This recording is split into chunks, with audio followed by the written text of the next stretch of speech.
Forging Friendships Season 2 is sponsored by Iron Mountain Metalcraft, located in the beautiful Pigeon Forge, Tennessee area.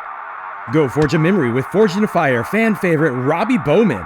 Woo! Season 2 is also sponsored by Oklahoma Knife Group, Black Dragon Forge, Paragon Kilns, Honest Aloe, Gents, and by viewers like you, link in description.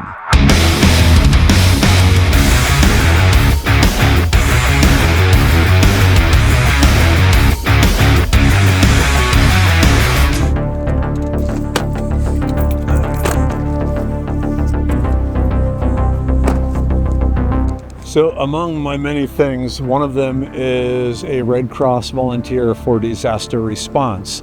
So I've been trained in all aspects of Red Cross shelter management and function. And so far I've been deployed 4 times to different hurricanes and flooding events. And through that has guided my creation of my Forerunner and what I've been doing with that. Because I do like camping and everything. I spend a lot of time in this vehicle. But the end result was to create what I call my mobile man cave, where I can live pretty much self-supporting for 2 weeks if necessary, as long as I have some access to water. So when I'm at a disaster spot, I'm not needing to take some of the resources that could be used for other people. So a few modifications I've done to this. Oh, I should also mention that I'm a ham radio operator. So I'm part of the Texas Emergency Amateur Radio Services too. So on top of the Red Cross shelter type stuff, I can also do emergency communications. And so that's what the different antennas on the roof are. So we have a mobile cell tower, so I can extend cellular service. I have the 70 centimeter and 2 meter shortwave radio. I have the GRMS, and then I have the CB radio, and then also on top I have a 100-watt solar panel for charging things. I have 2 complete electrical systems in this vehicle. So I have the standard electrical system that every vehicle has, and then I have another battery system inside, charged from the solar panel or from the car depending on what's going on. And then the cables running in through the back window.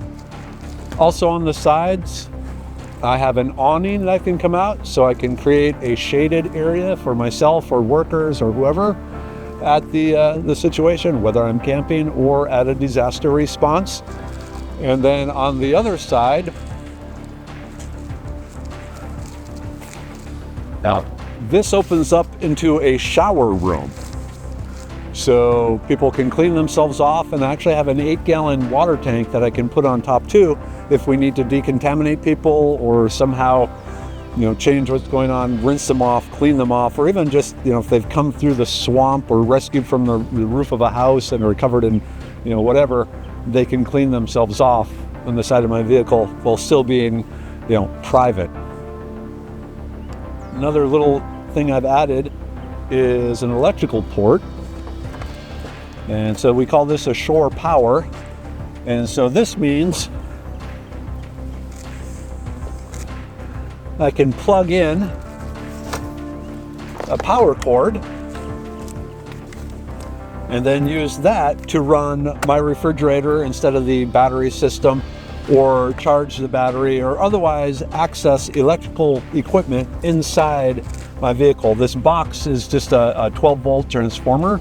Like I said, the refrigerator freezer also runs off a 12-volt battery, but when I'm at a location, I can plug in if there's electrical power available. On one side here, I have my assorted power type stuff.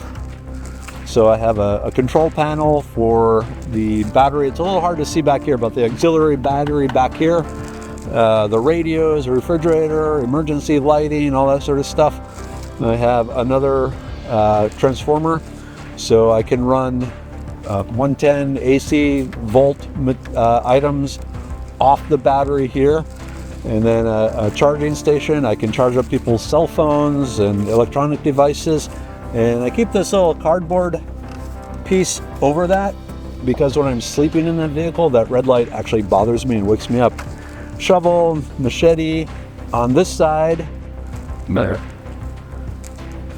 I have first aid kit with tourniquets, radios, assorted camping gear. Got my water jug. I do have a propane tank back here for my stove. Whoops, and pulling this out can be a little tricky. Some hot on something. There we go. So I have my little stove and I have a support leg that goes down so I can do all my cooking here and not having to use the kitchen services. And of course a kettle for making coffee or what have you. Slide that back in there. But it's really designed, like I said, to be self-sufficient for about 2 weeks between the refrigerator, water, along with the solar panel and extra battery. I have a mobile battery system that can be charged on a wall wart or through the solar. It's a 12-volt battery. 25 amp hours in this thing that allows me to plug in my radios or my my refrigerator, any of that. Toilet paper holder. And then this is just a filing cabinet, but in the filing cabinet I have a bunch of other camping gear or off-road type stuff. So, you know, another emergency vest if needed, major shore power type stuff. This is like at state parks and stuff where you can plug in for a 320 volt and convert it down, air compressor, a jump starter, you know, basically rescue, self-rescue, rescue other type mechanical devices for roadside repairs and assistance. And then the other drawers, like I said, are just mainly camping gear for hanging out. And then everything is strapped down because the last thing you want in a rollover, if something happened and you ended up rolling the vehicle, you want this thing strapped down so they don't come tumbling around and hitting you in the head. All right, moving more into the vehicle.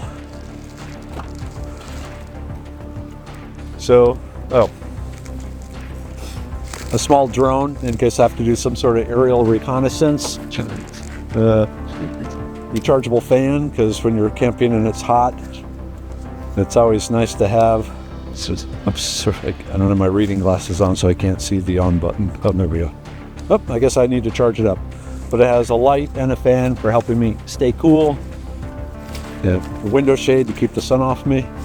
And then assorted gear and a MOLLE panel. So I got a fire extinguisher, some radio antennas, assorted lights, some eating utensils, things like that. Window shade covers, just for privacy. And I did take the small seat out here because that allows me to lay the driver's seat down flat, and that is actually my bed. And it works out fine for me. I'm actually a back sleeper. I sleep like a vampire. So there's no issues with me just kicking the back or the driver's seat all the way back, and I'm happy as a clam. Yeah.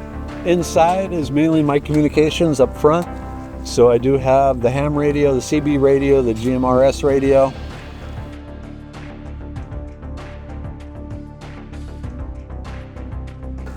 Because I also do a lot of camping and, you know, up in Colorado and so forth, I have my bear spray in the door. I have a super powered green laser pointer if I have to get people's attention or point stuff out. In the hood, a couple of things I've done in here.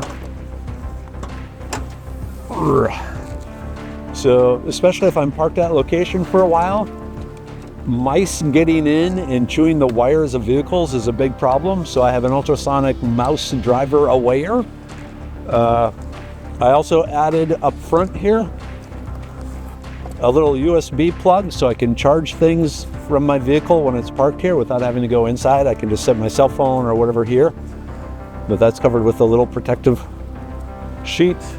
Oh, and I have kind of hard to see in the daylight, and eventually I'll actually put switches inside for all this, but I have a light up here So if I have to work on things, if I'm stuck somewhere and have to repair something, I can see what I'm doing at night.